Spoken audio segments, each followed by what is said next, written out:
Hey, thanks for joining us online today. We believe that Jesus wants to do so much through you and for you, and we'd love to hear about how he's working in your life. Please take a second to email your story to stories@rise-church.com. We hope this message leaves you feeling uplifted and encouraged. Enjoy. Hey, listen, we are pumped that you guys chose to spend your Christmas Sunday morning with us today. Thank you so much. I said earlier, my name's Adam. If I haven't got a chance to personally meet you, I would love to do that after the worship experience today because it's always a joy of mine. We started this church with 11 people in my living room, and so when a lot of people show up, that always blows my mind, and I love to meet everybody that walks through the doors of our church. And so thank you so much for being our guest today. I hope that you already feel at home. Now, here's the deal. I'm going to tell you a story. And as I'm telling this story to you, at a certain point during this story, you're going to think in your mind, there's no way that this story could ever be true. Because you're going to think, oh, this is just one of those preacher stories that preachers tell, and maybe it happened, but they added a lot of stuff to it, or they just made the whole thing up, or they read it on the internet, or whatever. You're going to think that. It's 100% true. I promise. You can't make this stuff up. How many of you have ever had something happen to you that was so crazy, so out there, that when it happened, you're like, I can't wait to tell somebody about this, but I already know they're not going to believe me. Does anybody have that good of a story? Awesome. I'd love to hear it. Not today, not tomorrow, don't email me, but at a certain point, I love good stories, but good stories are only as good as the person that's telling the story. And so if you ask my daughter to tell you a story, she's already got the gift of being a girl, I guess, and she's going to tell you every detail in that story, and you're going to be like, sweetie, I don't even know what you're talking about, and I don't mean to offend you women, that's just something you do sometimes. You ask a man, how's your day? He's going to say, good. You ask a woman, how's your day? She's going to tell you what she has for breakfast and lunch and everything else. All of my women with me? Okay, overflow. We got a couple people sitting out in overflow. I promise you, this story is 100% true. Are you ready? Here it goes. About 9 years ago, my wife and I lived in the Riverside, Avondale area. I was on staff at a church in Riverside, and the church itself owned the house right next door to the church. And when my wife and I got married, we got to live there, come on somebody, rent-free. I said, we're staying here for the rest of our lives. We're never going to leave this place because houses ain't cheap. Can I get an amen? But then she got pregnant, and we decided that we didn't want the backyard of our house to be the church parking lot. And so we thought maybe we should find a new house, but we hadn't yet. And so we're here in this house. And because we lived next door to the church, and most everybody knew that we lived next door to the church, people felt like they could just come and knock on our door anytime they wanted to, ask for anything, just to say, hey, whatever. On one particular Saturday morning, we are about to meet up with our friends. It's Christmas time, and we're all going to go out doing some Christmas shopping. We hear a knock on our back door. My wife couldn't answer the door. She said, Adam, can you go see who it is? And I said, sure. So I go, and we had some blinds, and this is an old house, something I didn't tell you, give you a little minor detail about this back door of our house. The Riverside house, historic area of Avondale, you know it probably well. The house was mostly updated except for this back door. It had been there since the early 1800s. I don't know how it was still hanging. And as soon as I peek out the blinds to look and see who's knocking on the door, I see a guy ball up his fist and just punch the door and scream, let me in! To which I said, no! Ball up his fist again, boo, boo, boo, let me in! Now, come to find out, this guy had partied a little too hard the night before, and he was at the wrong house. But he's screaming, let me in. Now, the centerpiece of this whole story that I didn't tell you about earlier is actually a silver nativity set, and we're going to get to that in just a little bit. Because the guy's banging on the door. Rebecca says, who is it? I said, I don't know, but he really wants to come in our house. He just keeps knocking on the door, And we're standing there, and I said, babe, I don't know what to do. Now, this was before I'm in Avondale, so, I haven't moved over to the west side yet, okay? So I'm not packing any heat or anything. I'm 24 years old, but my wife is pregnant, 3 months pregnant with our firstborn. And I thought, man, if this guy comes in my house, because I really thought he was going to knock that door down because it was so old, well, I got to defend my family. So I grabbed the closest thing to me, a lamp. I took the shade off of it, and I said, if this guy comes in my house, it's going to be Colonel Mustard with the lamp in the dining room. I'm going to knock him out. Now, if you don't get that reference, that means you're young. You don't know nothing about Clue. Anybody played Clue recently? Look at y'all. Yeah, there you go. And I just thought, I'm going to open up a can of Jesus on this guy if he comes in this place. Sure enough, we're standing there at the front door, and I'm looking at my wife saying, hey, what do? We called one of our friends who was already at the church, and we said, hey, do you see this crazy guy knocking? She goes, yeah, he's screaming, and he just keeps, I said, I know. I said, what do we do? About the time I said that, I heard a boom. And I swore he just knocked down the back door. I opened up the front door and ran as fast as I left my wife behind, guys. Forgive me, babe, I'm sorry. I said, get going, come on, girl. She's pregnant. She's like, I can't. I had the lamp in my hand. We ran over to the church, got inside, and asked our friend that was at the church, did he break in? Did he get in? She goes, no, he didn't get in the back door, but he walked around to the front. I left the front door wide open when we ran. We called the cops. The cops show up, one guy, and he says, hey, what's going on? I said, well, this guy was knocking on my back door, and we ran, but I left the door open. And he said, is he in your house? I said, I don't know. That's why I called you. I ain't going in there. Police officer says, all right, I'll take care of it. Pulls his gun out. I was like, oh, this is about to go down. So I followed him in. He was like, no, you can't do that. I've never seen somebody get shot before. He said, stay back here. So I was just peeking around the corner, and I saw him put his gun back in. The reason he put his gun back in is because he didn't need it, because the guy was passed out on my couch. Pants off, shoes off. If he'd have stayed there longer, there's no telling what would have happened.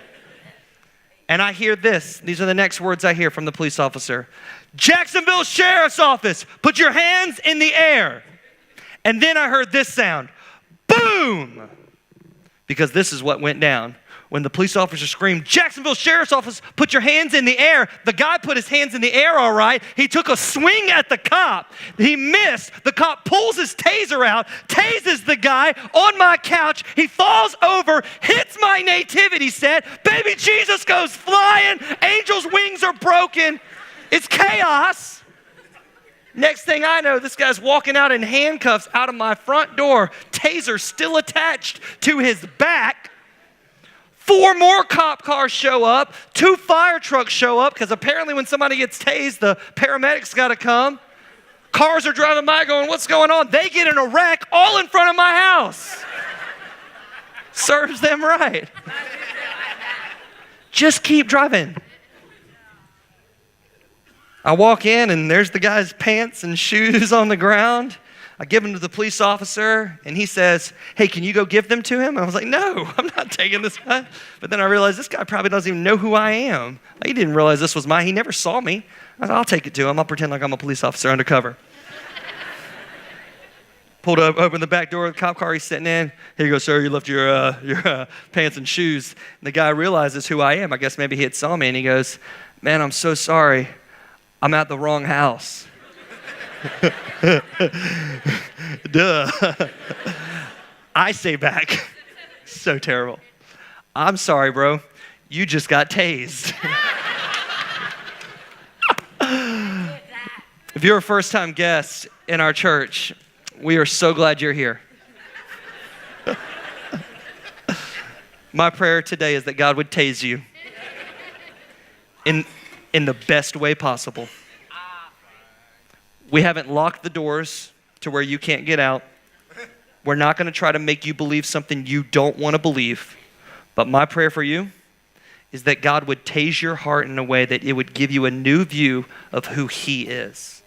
Because some of you have a messed up view of God.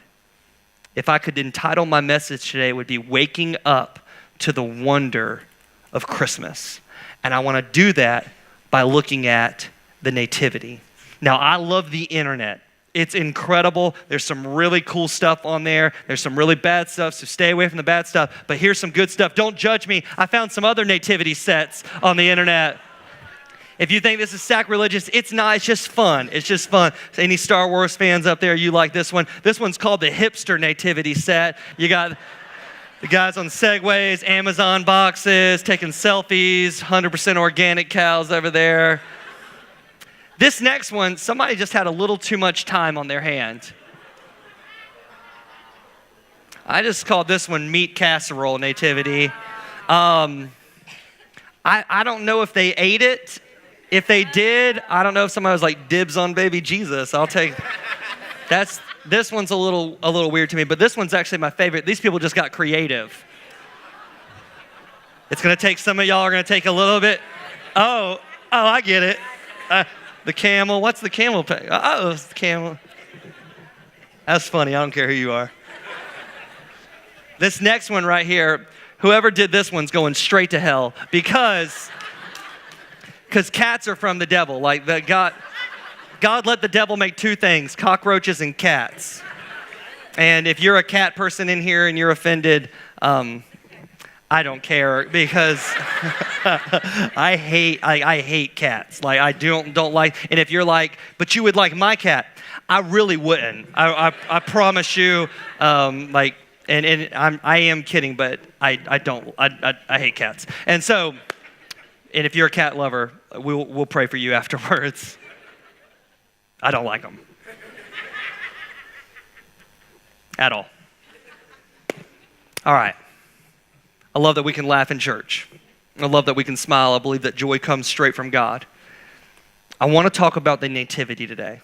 So here's a classic nativity picture right here. And I really want to kind of walk you through this whole scene because some of you grew up and your grandparents had a nativity set and you probably went over to their house and you played with it. Anybody do that? And you would move the pieces all around and then your grandmother would yell at you and everything. Or maybe you had one at your house. Maybe you still do. Maybe you even drove through like a live nativity. Those things are pretty cool. But this is so much more going on here than just this little picture. Now, there's some creepy nativities out there that are just really weird and depict Mary and Joseph and Jesus. Like, great, stay away from those. But I love this because on the right-hand side over here, we have the three wise men, three kings, three wise guys, whatever you want to call them. And this is really cool because these guys went and saw Jesus when he was born, but they didn't Uber to Jesus. They didn't take a taxi to where Jesus was.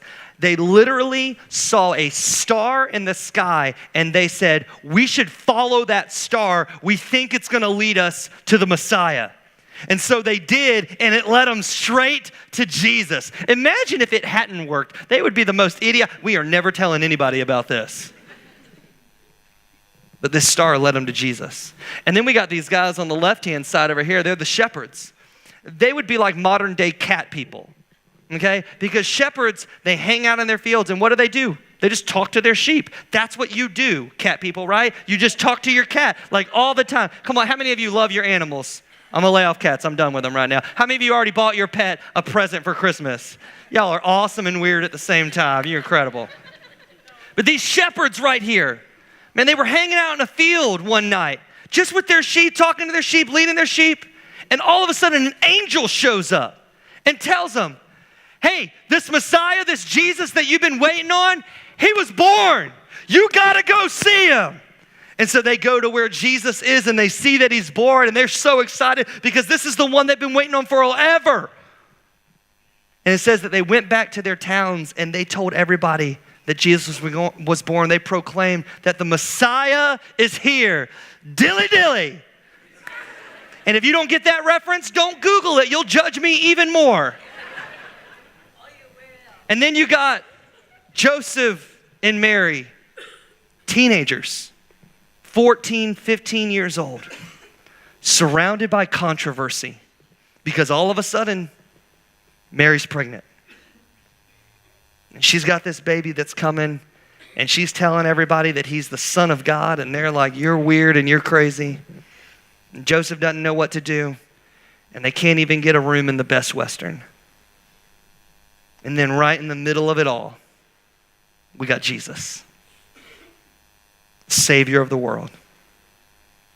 Now, I'm not God, but when my daughter was born, I took the best picture possible of her, and I put a filter on it, and I posted it to Facebook and said, "This is my little girl. Check her out, world." When God chose to drop Jesus into the world, he literally put him in the middle of nowhere, surrounded by no one. The Bible says that he was born in a stable or a manger. Historians really believe it was probably a cave, that animals were all around. Literally, God dropped him into the middle of a mess. It'd be like Jesus being born in the Walmart on Normandy today. Equivalent. In the middle of the mess.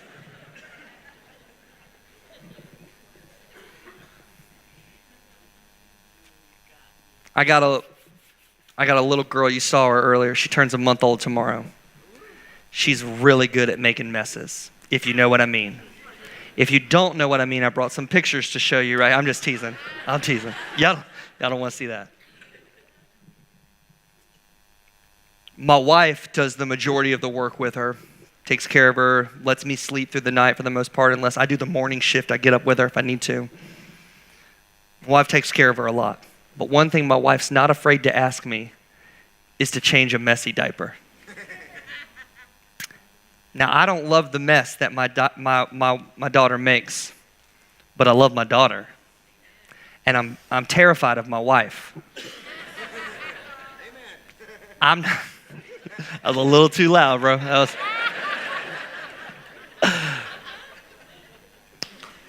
Some of you men might be out there and like, I don't do diapers.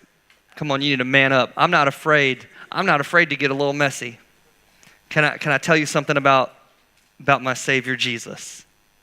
He's not afraid to get messy. Can I tell you something about you? You're a mess. I'm a mess. When God looked down at the world, he saw a mess. It's called sin. We all have it. You don't believe me? I'll take you to our 2-year-old room right now, and you will see the most adorable kids in the world full of sin. Because we're all born with it. We all have it, and it separates us from God. And so when God looked down, he said, man, that is a problem. They have made a mess of themselves. And Jesus said, well, I'll do something about it.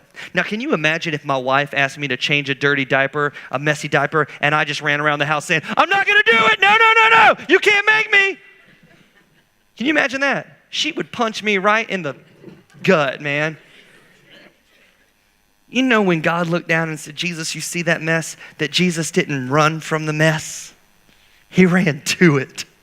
Like literally, he saw your junk, he saw your mess, he saw all of my stuff, and he said, no, that doesn't turn me off, that doesn't scare me away. I don't like their mess, but I love them. So I'm not running away from them, I'm running to them. Come on, somebody.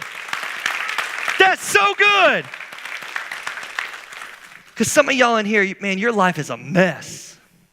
Some of you right now, like literally, if I asked you, tell me your story, you would tell me time after time of how you made a mess of your lives. Others of you, if you think that you're pretty good, you're just a liar. Jesus runs to our mess because he loves us. There's a story in Luke chapter 15. It's my favorite chapter in the entire Bible, where Jesus tells 3 different stories. One of the stories is about a son that made a mess of his life. He basically goes to his dad and he says, Dad, I want all your money. I want all my inheritance. And he takes it. The father gives it to him. And the son goes out and he wastes it all. And he finds himself in a place that he never thought he would be. Maybe that's your story today. Maybe you've gone down a path that you never thought you would go down. And you're not even sure why you're in church today. But somebody invited you and you decided to come. And the story goes on to say that the son came to his senses. I like to say he got tased.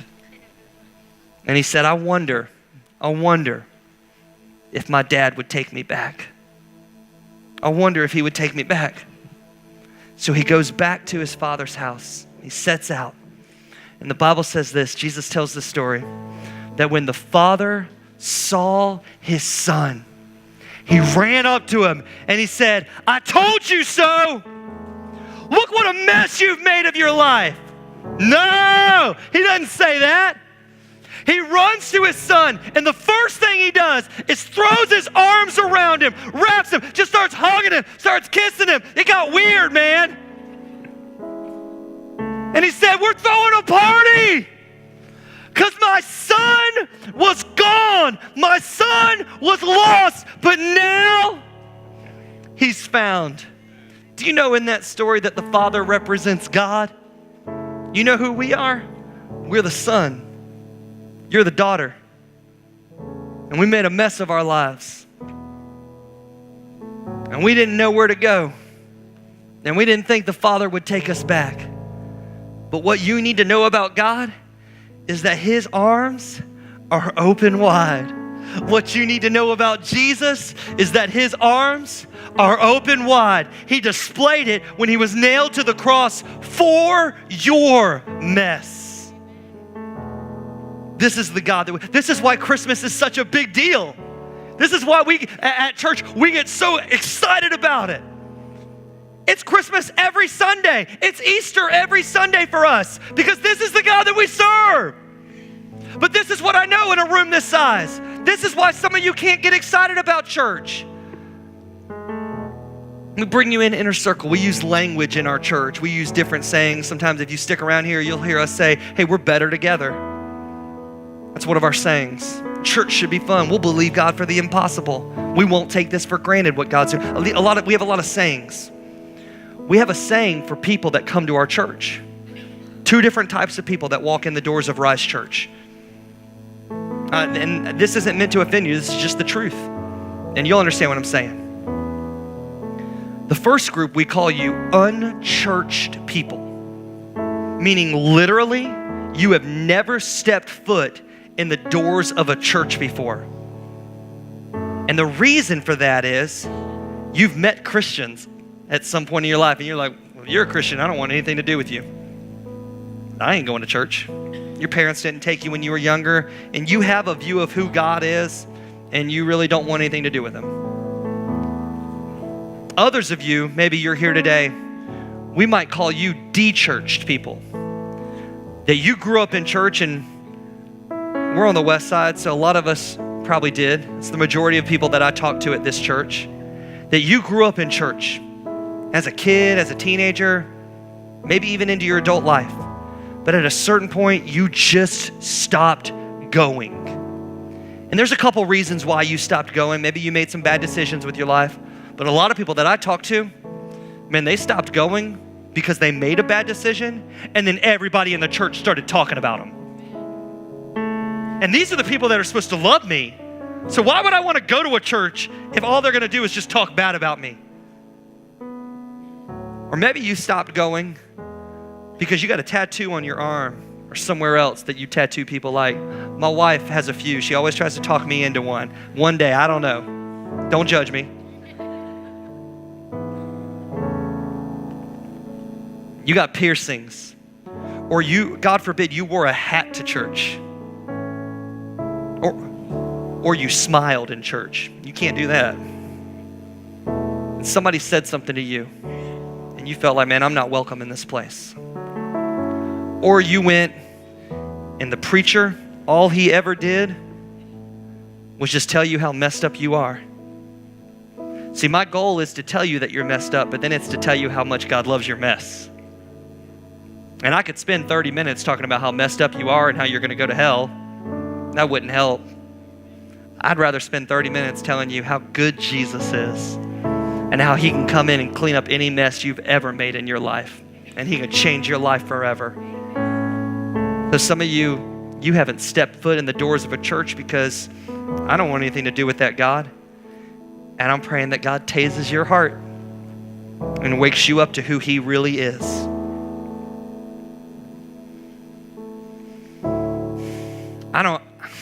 I wear this as a badge of honor. They're not giving out trophies for this, but I think we might start doing it around here. I was born and raised on the west side of Jacksonville. Yeah. On the playground is where I spent most of my days. I have a love-hate relationship with the west side sometimes. I love what I grew up in. I love the people I grew up with. Sometimes the west side just ain't classy. You stay classy, west side. Come on, but we believe that the west side is the west side, which is a lie. But it rhymes, so it works. South side can't do it. North side, we're the dork side. What, you know? If you're from the north side, I don't mean to offend you. You know. Born and raised on the west side. When God called us to start a church, He dropped us right in the west side. Not very sexy. You know what I tell people? I meet people all the time, pastors across our city. Where's your church? Oh, we're on the west side, I-10, 295. I have no clue where they grew up in Jacksonville. I've never been over there. No, you have no reason to. We got a Walmart and a McDonald's.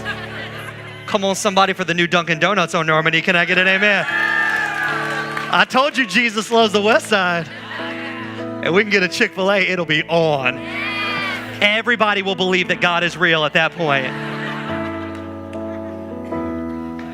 When God called us to the west side, not because the west side needed another church. The west side needs Jesus. And I'm not bad-mouthing any church in this area. And I will never say that we're better than any church in this area. We are the church that God called us to be. We're a little different, I know that. But I do want to apologize. As a pastor, for the religiosity of any church or any preacher that ever told you that God does not love you. If they ever said anything that turns you away from God, I am so sorry. Our church isn't perfect, but our goal is to point you to Jesus and tell you how awesome He is. And I hope that you've heard that today. I hope that God's tasing your heart.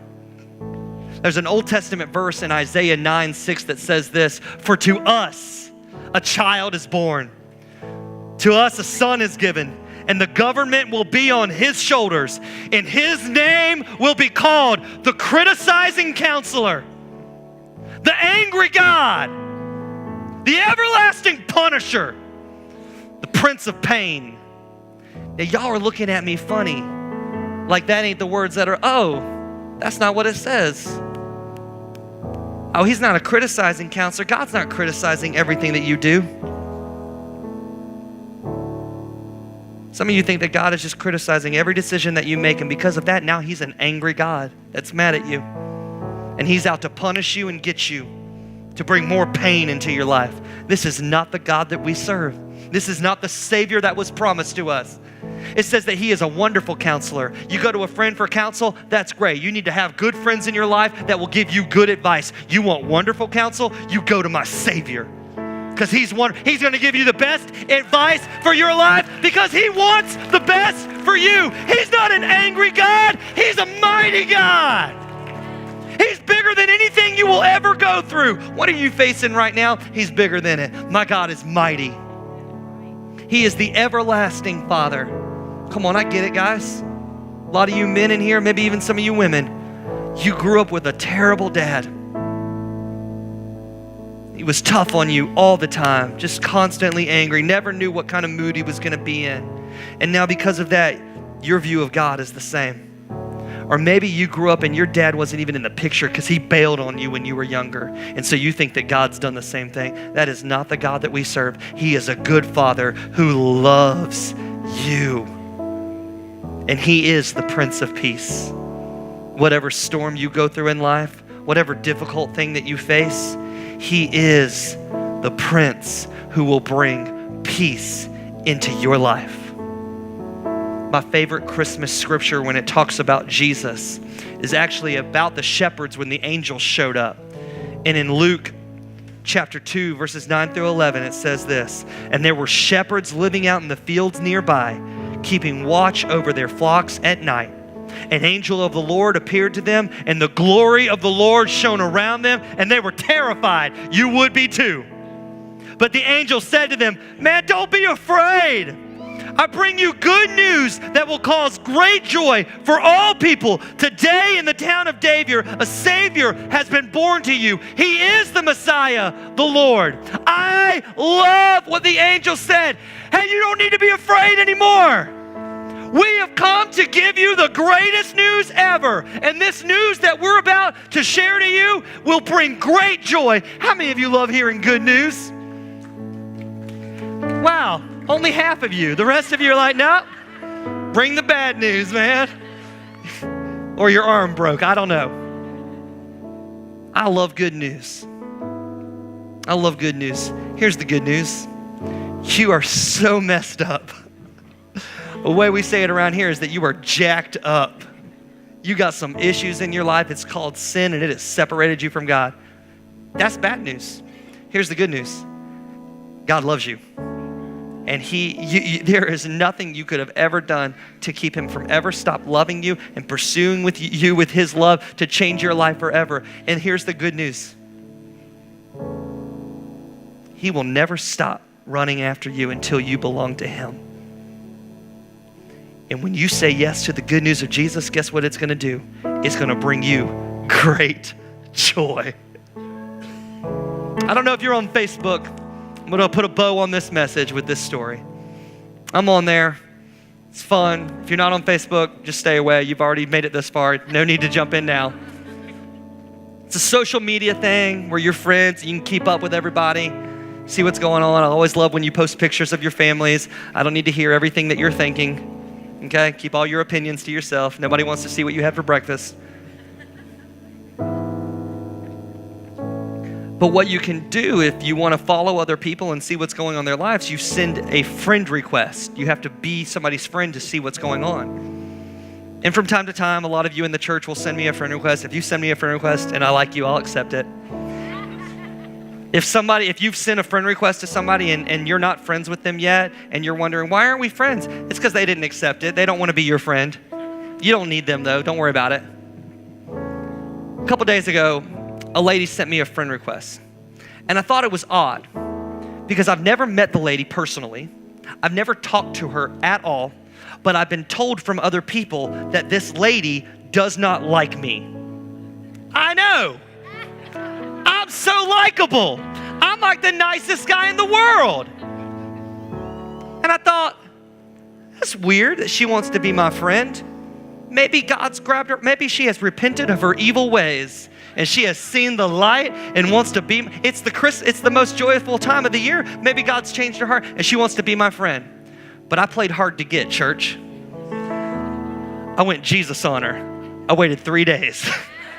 I'm not just going to accept right off the bat. I'm going to make you wait for this. You want to be my friend? It's worth the wait. And I hit accept yesterday. 15 minutes later, I get a message from this lady that sent me the friend request. I want to read it to make sure I get it right. Yeah, that's what she said. "I do not want to be your friend." Well, I'm confused, lady, because you sent me the stinking friend request. I didn't really want to be your friend either. I had to pray about it. God had to change my heart. I wanted to hit decline, but I hit accept, and now all of a sudden, you don't want to be my friend? Too late. We're going to be friends.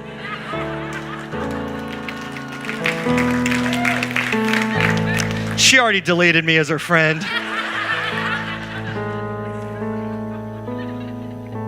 But I have made it my life's goal to be this lady's friend. And I've just purposed in my heart for the rest of my life, every day, I'm going to send her a friend request. And I'm going to win her. Oh, I'm coming for you, lady. Like, listen, we are going to be buddies, me and you. Friends. You ever heard a preacher talking like, what is he talking about? Like, where is he going with this? Here we go. Jesus wants to be your friend. That's not cheesy. It's not cliche.